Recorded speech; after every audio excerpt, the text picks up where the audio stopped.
I sort of thought, right, for all the wrong reasons, but still as a speculator, that's sort of the job, right? That is what I need to do. But I sort of thought, you know what? There's a very real chance that Blizzard will introduce Arthas in 9.1. It just sort of made sense to me that with how the story is going, with everything that they did at the launch, you know, the whole Uther sort of reference and Uther showing us how Uther threw Arthas into the maw.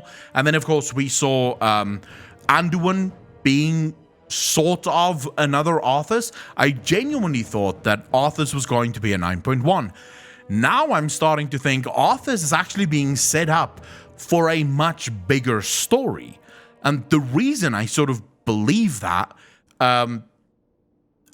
not only did we get all of the references in 9.0 about Uther and Arthas and everything that happened with Arthas, but also now we have Mal'Ganis returning, which for those of you that didn't know is a pretty big villain in the Arthas sort of universe. When Arthas was around and doing his thing, Mal'Ganis was sort of one of the first entities that set Arthas on the path that would ultimately turn him into the Lich King, right? If it wasn't for Mal'Ganis, one could argue Arthas would probably never have gone to Northrend. Arthas would probably never have gone down this road, but it was Mal'Ganis that set all of this in motion. And then we have Kal'Thuzad, obviously, that made it a return in 9.0 already, which one could argue was the voice of reason, so to speak, for Arthas. And now, of course, we have Ner'zhul, which, again, literally the reason Arthas became the Lich King is because of Ner'zhul,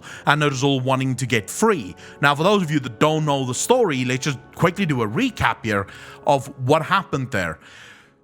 Ner'zhul was sort of disintegrated by Kil'jaeden. It was Kil'jaeden. Disintegrated him and placed his soul inside the armor. So Ner'zhul was the Lich King without any ability to move around or influence anything except for the influence that he could establish within his own mind. So if he could grow his mind far enough, he could actually have some influence over the world, but that was pretty much it. Ner'zhul obviously had grander plans. His plans went a little bit above and beyond what was originally sort of imagined for him, his future, so to speak. And he ultimately pushed out Frostmourne from the Frozen Throne. That literal act would allow for his power to seep out, which would come into play later on when Arthas actually rushed back to the Frozen Throne in order to see what the hell was going on, as he was losing his power, the power that the Lich King literally imbued him with. But Ner'zhul's plan was pretty solid, one could say. He argued that if he could get a body, right, and he could convince this body to don the helm, then he could sort of expel the personality that is within this body, and this body would become his. Now, Arthas was, for some reason, aware of this.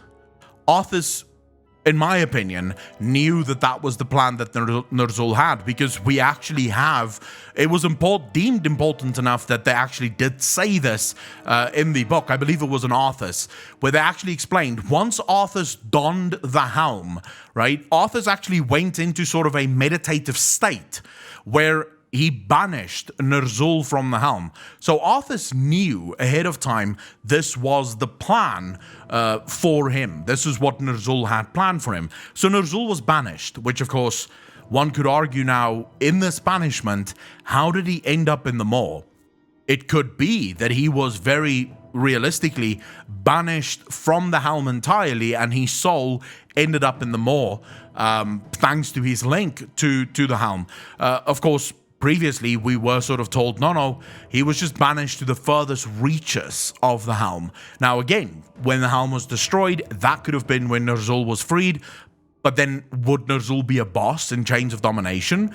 So little time, and all of a sudden he becomes one of the jailer's sort of handyman. What the hell's going on, right? He's henchmen, so to speak. So yeah, I don't think so. I think Ner'zhul was sort of expelled at that moment.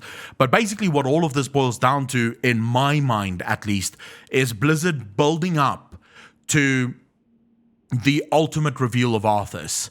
The question, of course, the question that should be on all of our lips, everyone should be thinking the same thing. How? What exactly, how will Blizzard present Arthas to us? This is the question that I ask of you, chat. Do you believe that Arthas will be redeemed? So Arthas will be shown sort of as someone who is being fucked by the jailer and we sort of save him? Or do you believe Arthas will be one of his generals, one of his most trusted, one of the inner circle? Where do you see Arthas in this entire story? And also remember, there is the added problem here of Sylvanas serving on, basically allying with Zuval. Would Sylvanas, even for the ultimate goal of achieving, whatever it is that they're setting out to achieve at this point, but would Sylvanas be, shall we say, willing to work with Arthas? He will appear to Jaina. I personally think he will be more like Illidan. That Arthas be. So I do need to make this point, since we're talking about this. Arthas absolutely 100% did nothing wrong. I want to be very clear on this. Anyone that thinks that Arthas was evil, even before he became the Lich King, I genuinely challenge you to explain how. The one explanation that people always come up with is Stratholme. Well, what about Stratholme? What? That was evil. He literally purged an entire city. Well, I would literally put this to you. This is a plague that they have no cure for. They have no vaccine for. There's no ability to stop this plague. This plague is quick. Whenever this plague infects people, they literally turn into undead within days, right? So this is not something that you can rest on. And once they do turn, they start running around and killing everyone. What was he supposed to do in this moment? Like, in what universe does he have any sort of solution than to purge the city? In this instance, I believe that Jaina and Uther were the ones who was wrong. They were the ones who should have stood by him. They were the ones who should have said, right, we see your reasoning. We understand that there's nothing that we can do. We'll help you purge it. Instead, Arthas was the only one who managed to do this. I just want to say, Brenda, whenever you say that Arthas and what he did to the elves was evil, this is where we get to sort of a breaking point. The only part that I can agree with when people say was sort of evil was what happened on the shores of Northrend, when he killed his own soldiers and burnt the boats to sort of ensure that they will stay, right? To ensure that they will stay and see this thing through right up until the end. That's the only thing. But then again, at this point, Arthas is so far gone, he's sacrificed everything to get to Northrend. He wasn't going to turn away at this point. From that moment, though, and here is where things get a little bit iffy. And Brenda, this is where I sort of think people miss the plot a little. Arthas picked up Frostmourne.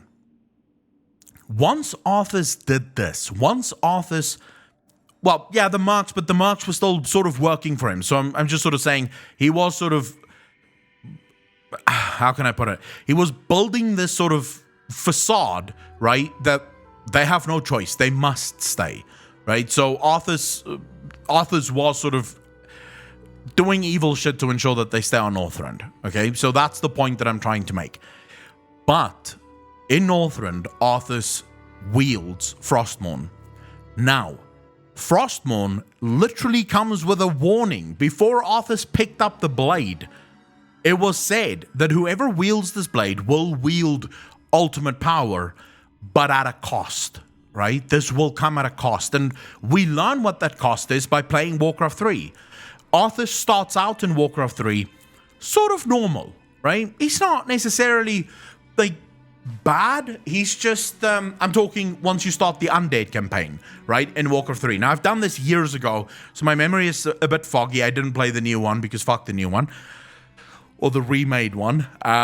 But when you look at Arthas, right, he starts out sort of normal, sort of still doing whatever he believes is best for his people. And slowly but surely, as time goes on, Arthas turns more and more into the Lich King and less Arthas. So at that point, at the point where Arthas visits these atrocities on the elves, that's no longer Arthas himself. That's Arthas minus soul. That is at the point where Frostmourne has been feasting on his soul to the point where there is really nothing left of Arthas. Arthas is now truly just a vessel doing whatever Kalthazar tells him to do, right? So he is sort of just going with this effect. So at the end of the day, again, at this point, we are talking about two different Arthases. We're no longer talking about the Arthas, the Prince of Lordaeron. We are talking about Arthas, the undead Lich, for lack of a better word, right? And then once Arthas dons the helm, he is completely taken over by the Lich King, right? At that point, he becomes the vessel of the he becomes the vessel of the jailer. You're wrong. Ian said, no. Ian's words were that Arthas's actions were his own, and he wasn't lying. It was still Arthas's actions, Velena. Did you not just listen to what I said? Arthas was still doing things. He was at that point not controlled by the jailer, but Arthas was also no longer Arthas. After donning the blade, right, after wearing the blade and wielding the blade, Arthas started to become less Arthas and more soulless Lich. He was being prepared for ultimately donning the helm.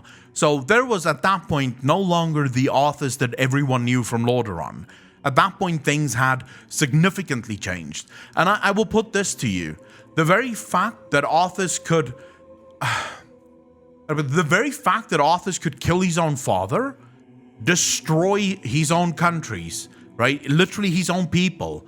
Arthas, the guy that loved his people more than anything. That guy turned around and fucked everyone. That's not the same Arthas. But it was still Arthas making the decisions, because the question that Ian was asked was very specifically, did the jailer guide Arthas? And to that, Ian answered correctly, no, the jailer didn't guide Arthas. Arthas was making the decisions himself, but no longer the way that he should have done it, right? He's no longer the same. And yes, if you've played Warcraft 3, what Fondom says there, you see the difference in Arthas. Arthas from human to undead, there's a clear marked difference in how Arthas does things and how Arthas sort of plans things. So, no, it was no longer the Arthas, the boy king, the prince, so to speak. So, yeah, in that sense, I don't think Arthas did anything wrong, but we still come down to the same question. Does Arthas get redeemed? Or is Arthas one of the jailer's generals? Does anyone have any people want him to be a general, right? I sort of want Arthas to be working with the jailer. I do not want Arthas to just be, another helpless soul that we sort of save. And just on that point that you just made there, Velena, with not agreeing, so in terms of fantasy lore, if you lose your soul, you lose physically the ability to discern between right and wrong. From a fantasy perspective, from a religious perspective, it is the soul of a human that decides right and wrong. So when Arthas loses his soul and he starts making decisions with literally no backing to no moral code, because morality no longer exists for him, is that truly still Arthas? No. That is no longer the Arthas with a moral code, with a right and wrong sort of compass within his mind. That is Arthas sort of just doing whatever logically makes sense. And that I genuinely do not believe you can call that evil, because at that point, you no longer know what is evil. Evil has no real meaning to you. So for me, yeah, I just don't see Arthas as that bad of a guy. But of course, You're welcome to disagree. Everyone has their own opinions on this. I happen to be of the opinion, especially in video games, that there shouldn't be such a thing as good and evil. I think people make a very big sort of... I think it's a massive fallacy to make the argument for good or evil in a video game, because video games aren't really built that way, right? Video games aren't really supposed to work that way. So yeah, for me, I just don't see it as a real possibility.